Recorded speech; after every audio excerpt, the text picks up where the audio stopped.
Hello, everyone. Welcome. Welcome to the presentation of the Capacity Building Youth Erasmus Plus Call 2023. It's an honor to be here and thanks for attending. I'm Paolo Meniscardi from Italy, president of LORMA and founder of LORMA International. And it's a pleasure to introduce this webinar where we are going to introduce the guidelines of this call that is relevant for all the organization working with youth. Today with me, there's Marica Barbieri, our development officer, who will lead the webinar and be ready to reply to all your questions. We are now live on YouTube, but the video will be visible on YouTube even after the events. If you want to interact with us, you can write a comment on YouTube and we'll try to answer during this video.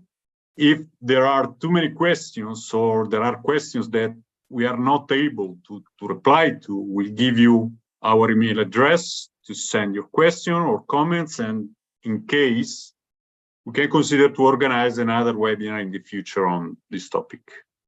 So that's all from my side. I'm gonna pass the ball to Marica. Enjoy the webinar and stay in touch with us. Marica, the floor is yours. Thank you, Paolo. Thank you so much. And welcome everyone to this second webinar. Today, as you can see, we're gonna talk about the call related to the capacity building in the field of youth. Also here, we already have the date. So save this date, the 8th of March at 5 p.m. The applicants have to submit their grant application. So now we can go directly to this guideline presentation. Before going deeply into the, let's say, capacity building in the field of youth call, I would like to specify that we are talking about the key action 2 from the Erasmus Plus program. Indeed, the capacity building in the field of youth is part of these actions. And in general, they are actually expected to contribute to the priorities of the program that we are going to see in the next slide. So to bring positive and long-lasting effects on the participating organizations, on the policy systems in which such actions are framed, as well as on the organizations and persons directly or indirectly involved in the organized activities at the organizational, local, regional, national, or European level. But what are the capacity building in general? During the last webinar, we have indeed discussed about the cooperation partnerships in the field of sport. And something that they have in common is the fact that they actually concern organizations and not they actually target organizations. It's the same for the capacity building projects, which are actually international cooperation projects based on multilateral partnerships between organizations, which are active in the field of youth in program and third countries not associated with the program. They actually have the goal to support international cooperation, policy dialogue in the field of youth and non-formal learning as a driver of sustainable socioeconomic development and well-being of youth organizations and young people. So, which are the horizontal priorities of the Erasmus Plus program? This is, of course, something that addresses all the goals, all the actions of the program. The first priority is about the inclusion and diversity. And here you can see which are the specific topics addressed. The second is the digital dimension. The third one is about the environmental sustainability. And then in the end, we have common values, civic engagement and participation. So let's go to the capacity building in the field of youth. In this case, we have specific objectives that have to be addressed in a project proposal application in order to have the project eligible. So this proposal should focus on one or more of the following thematic areas, which means that the project can actually tackle not just one, but more specific objectives regarding the capacity building in the field of youth. The first one is about the political participation, civic engagement, and dialogue with decision makers. The second one is about inclusion of young people with fewer opportunities. Third one is about democracy, rule of law, and values. The fourth one is about empowerment, engagement, employability of young people. Fifth, we have peace and post-conflict reconciliation, environment and climate, anti-discrimination and gender equality, and in the end, digital and entrepreneurial skills. So these are very important. Take notes of these specific objectives. And of course, you can find all these details and all the information in the guideline, in the part related to the capacity building in the field of youth. So which are the stages when we are designing and setting up a capacity building in the field of youth project? The first thing to do is to identify which is the problem, the need, or the opportunity addressed by our project. So we have the identification and initiation. The second one is about the preparation, design, and planning. So we need to specify the project scope and the appropriate approach we are going to have. The third stage is about the implementation and monitoring activity. So this is very important, of course, also to try to reach as much as possible the goals of the project itself. And the fourth one is about assessing the project performance against project objectives and implementation plans. So we have the review and impact assessment. So which are the activities and expected outcomes? Of course, also in this case, as in the cooperation partnership in the field of sport, when we are talking about capacity building youth, we have to divide, let's say, the work into work packages. And it's very important to be sure about the activities we want to develop during our project and the deliverables that we want to produce and the expected outcomes. So here there are some, of course, examples. Some of the expected outcomes can be the development of tools and methods in general, the development of non-formal learning methods, especially those promoting the acquisition or improvement of competencies, including the media literacy skills. Then we can have the development of new forms of practical training schemes and simulation of real-life cases in society, the development of new forms of youth work, notably strategic use of open and flexible learning, virtual cooperation, open educational resources, so-called OER, and better exploitation of the ICT potential. Then we can have also the organization of events, seminars, workshops, and the exchange of good practices for the cooperation, networking, awareness raising, and peer learning purposes. Of course, all these activities and expected outcomes are very important, and they can bring an added value to the project, let's say, goals and objectives. The organization of mobility activities is also a mandatory part of the project, because of course, one of the scopes is to let these young people or youth worker meet in different countries in order to test tools and methods developed by the partnership. So it is very important, of course, that these mobility activities can't be the main goal of the project, but they are secondary and they are important to reach the first specific objectives.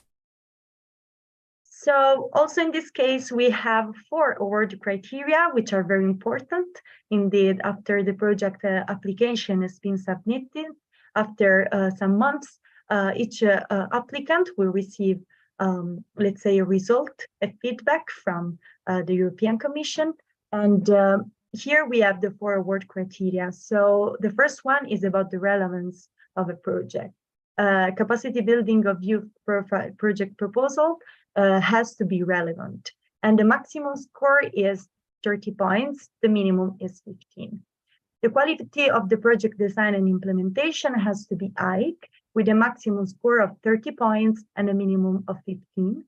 The quality of the partnership and cooperation arrangements has to be qualitative, let's say, and the maximum score in this case is of 20 points with a minimum of 10. And in the end, we have the impact, of course, which has to be very important and impactful at local and international level. And we have as a maximum score 20 points and minimum score 10 points.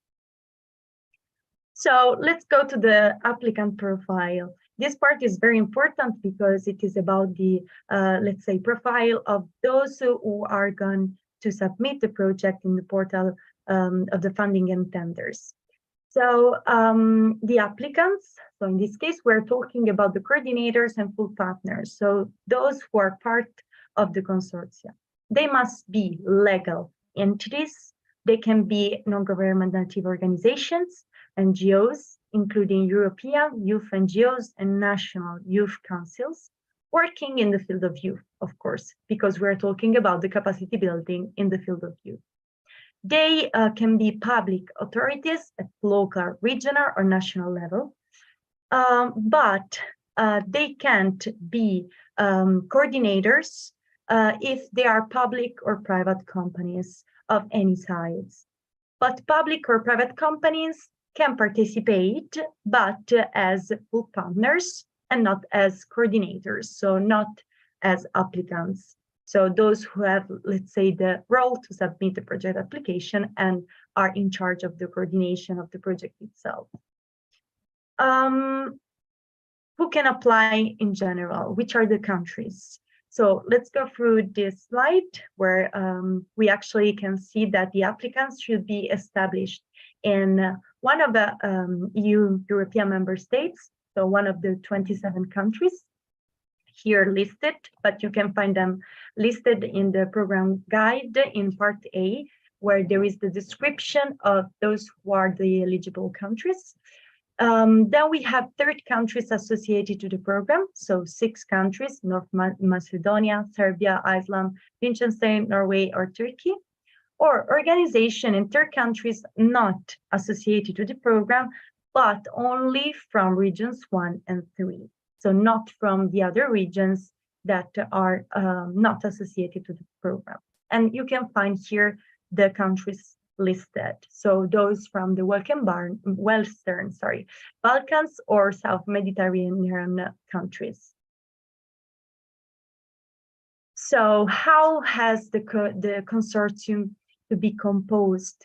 The proposal must be submitted by a consortium of at least 4 applicants.